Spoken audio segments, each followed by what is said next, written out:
yang sepatutnya mereka faham apa yang mesti mereka lakukan. Saya memilih bahasa Melayu yang terkenal dengan keindahan kesopanannya. Sepatutnya kerajaan ini berundur secara terhormat.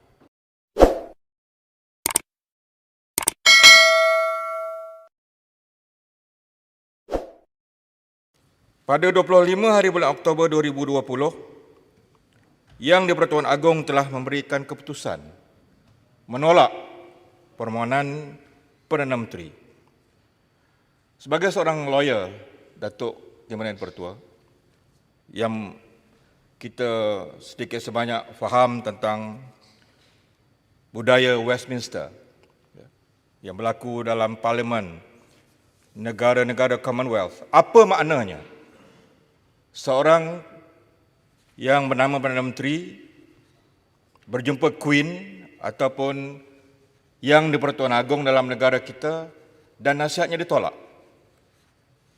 Ini suatu makna yang besar dan pertama kali berlaku dalam sejarah negara Malaysia sejak merdeka. Nasihat seorang Perdana Menteri itu ditolak oleh Seri Paduka Baginda Yang di-Pertuan Agong. By right, sebenarnya kerajaan ini telah jatuh. Itu amalan dalam Parlimen Commonwealth dan saya membuat sedikit rujukan Datuk Yang di-Pertua juga yang berlaku di Australia tahun 75 bila Wakil Queen Governor General Sir John Kerr telah memecat Perdana Menteri Gough Whitlam apabila berlakunya krisis di Senat dan di Dewan Rendah. Dan bukan satu perkara yang baru yang berlaku dalam negara kita dan juga negara-negara Commonwealth. Maka dengan sebab itulah saya sangat mempertikaikan saiz kabinet yang besar itu yang menelan belanja dalam bajet tambahan sebanyak 7.18 bilion untuk menambah kementerian-kementerian yang tidak sepatutnya wujud. Tetapi besarnya saiz kabinet itu tidak dapat memberikan nasihat yang betul pada saya sebagai bekas menteri dalam kabinet kepada Perdana Menteri. Apabila Yang di-Pertuan Agong menerima Perdana Menteri dan gerombolannya, saya difahamkan IGP, Ketua Turus Tentera, Menteri-Menteri Kanan, DG Kesihatan untuk melaporkan dan untuk convince Yang di-Pertuan Agong. Mungkin juga kerana itu Baginda yang biasanya Yang di-Pertuan Agong menggunakan diskresionnya sendiri. Tetapi dalam peristiwa pada 23 hari bulan Oktober itu, Yang di-Pertuan Agong telah memanggil semua raja-raja Melayu. Dan ini mungkin Baginda mengamalkan dengan izin two heads better than one. Kerana untuk memutuskan satu keputusan yang besar. Tidak ada bencana besar, tidak ada berlakunya letupan gunung berapi, tidak adanya berlakunya pencerobohan tentera asing ke dalam negara kita, tapi negara nak didaruratkan. Ini suatu pukulan moral bagi saya yang paling hebat yang mungkin berlaku dalam sejarah Commonwealth, dalam negara kita dalam sejarah moden, yang sepatutnya mereka faham apa yang mesti mereka lakukan. Saya memilih bahasa Melayu yang terkenal dengan keindahan kesopanannya. Sepatutnya kerajaan ini berundur secara terhormat. Maka dengan itu, Datuk Yang Pertua, lahirlah manifestasinya bajet ataupun belanjawan yang saya anggap half cook dengan izin ataupun half past six, yang langsung tidak mengambil kira apa yang berlaku di bawah. Rakyat yang susah. Sepatutnya setelah mendengar perbahasan ahli parlimen, yang pada kali ini saya rasa bukan hanya suara pembangkang, suara pekan, suara Langkawi, dan suara daripada UMNO sendiri, Datuk Yang Pertua, memberikan pandangan-pandangan yang saya anggap konstruktif, yang memberikan laluan luas untuk mereka memperbetulkan kesilapan yang ada dalam belanjawan.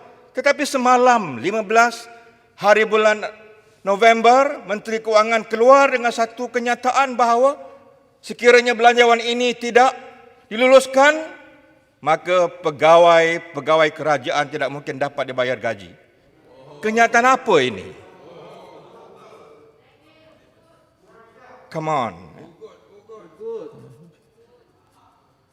Let's be professional.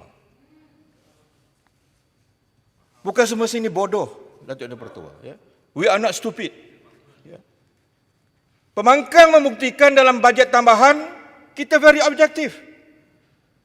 Untuk meluluskan kabinet yang besar itu, yang bernilai 7.1 bilion itu, kita lawan. Kenapa? Tak perlu. Rakan saya, seorang wanita dari Bakri, jaga 3 kementerian, seorang diri. Dia pecah jadi 3. Kita lawan kerana we are very objective. Tetapi untuk COVID, untuk belanjawan, untuk rakyat, untuk kita perangi COVID yang berjumlah 1.77 bersama dengan pengajian tinggi, bersama dengan kesihatan 1.18 bilion, kita sokong. Saya rasa Yang di-Pertuan Agong juga mendengar perbahasan di Parlimen. Kerana ada satu surat yang keluar dari istana pada itu.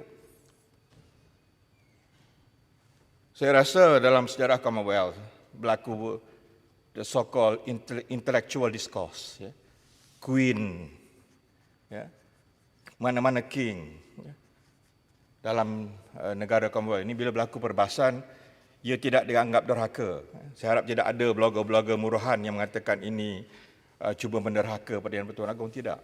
Tetapi saya mahu menyatakan di sini, jangan ada politikus yang bergayut di pagar istana meraih simpati untuk kepentingan diri sendiri.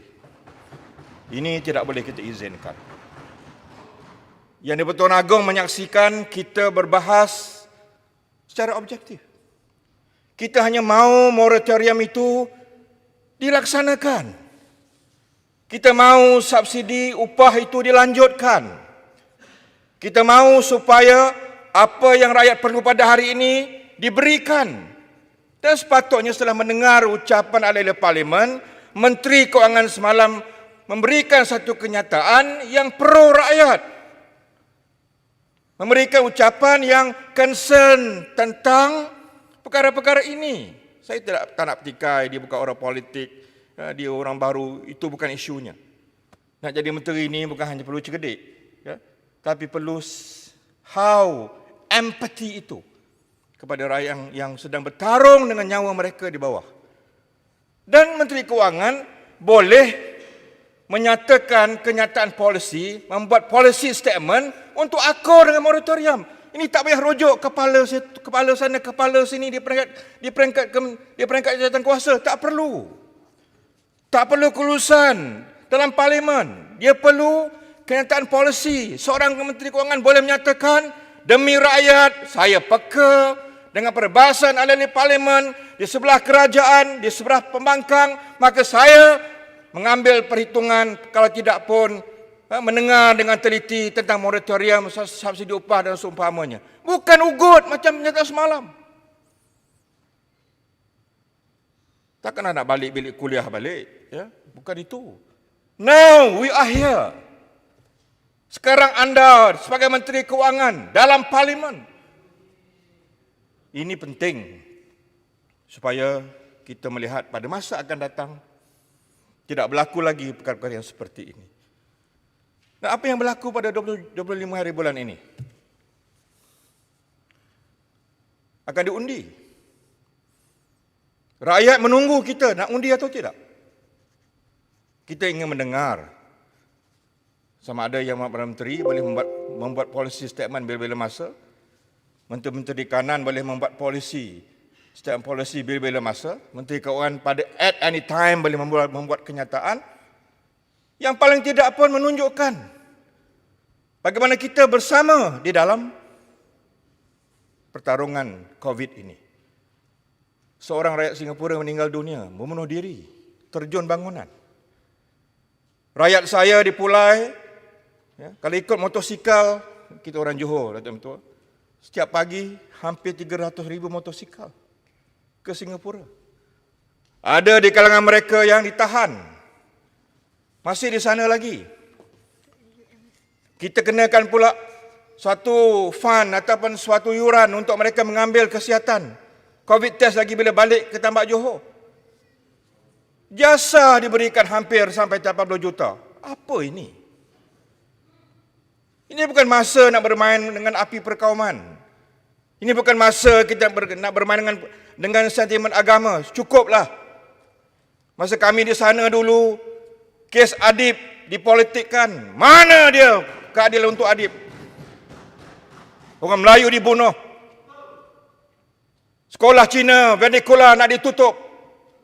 RUU 355. Semua dipolitikkan. Dah duduk di sana? Di mana? Di mana isu-isu ini semua?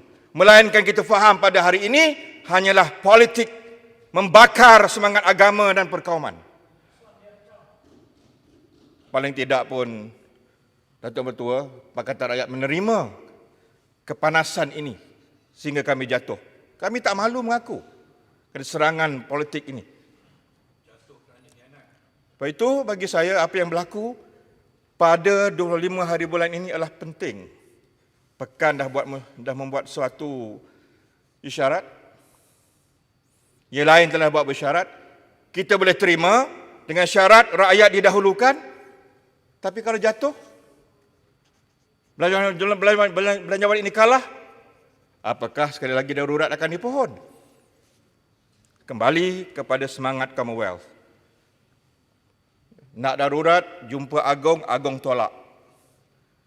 Belanjawan jatuh, jumpa Agong, tak darurat lagi. Ataupun parlimen nak dibubarkan. Apa cerita nanti? Saya ingin membuat unjuran pemikiran ini supaya kita bersedia. Kita bersedia, kalau benar kalah, surrenderlah dengan baik. Berilah kepada mereka yang berhak. Yang sana pernah jadi menteri, kita pun pernah jadi menteri, walaupun 2-3 bulan. Datuk pun pernah jadi menteri-menteri di sini. Kita biasa, biasa. Pandai sama pandai, semua ada ijazah, semua ada PhD, yang penting kejujuran. Amanah ingin menekankan di sini, sekiranya berlaku pertukaran kerajaan, yang penting amanah menjunjung tinggi integriti. Amanah bersama dengan mereka yang mau membuat reformasi. Semangat reformasi yang ditiupkan bersama dengan kita. Tapi amanah tidak setuju sekiranya dalam perjalanan ini kita mengambil perompak dan penyamun bersama dengan kita. Itu tidak boleh. Nabi SAW sangat objektif. Dalam perjalanan hijrah, Nabi menerima apa yang dikatakan pertolongan daripada orang bukan Islam. Tetapi Nabi tidak menerima gulung-gulungan perompak penyamun walaupun mereka beragama Islam. Itu tidak boleh. Itu asabiyah namanya. Mengumpulkan satu bangsa, ketuanan itu, ketuanan ini, untuk menegakkan kezaliman. Ini tidak boleh. Tetapi Nabi menerima apa yang dikatakan Hizbul Fudul. Satu perjanjian antara Nabi dengan orang-orang Mekah, walaupun orang bukan Islam. Menjaga kepentingan harta orang bukan Islam. Nabi bersama kerana menghimpunkan manusia-manusia yang amanah, yang ada integriti, walaupun mereka Islam dan mereka bukan Islam. Konsep ini mesti harum dalam parlimen ini, insya-Allah. Konsep ini mesti segar dalam negara Malaysia, insya-Allah. Dan sumpah kami sebagai ahli parlimen ialah untuk mempertahankan perlembagaan, mempertahankan demokrasi berparlimen, mempertahankan raja-raja Melayu, dan mempertahankan negara daripada mereka yang dianggap khianat mereka yang dianggap menyeleweng harta negara yang menyebabkan negara terkesan pada hari ini. Sekadar itu, Datuk Yang Pertua, peluang yang diberikan. Terima kasih. InsyaAllah kita bersama negara Malaysia. Terima kasih Yang Berhormat Pulai, Bangsa Johor ya.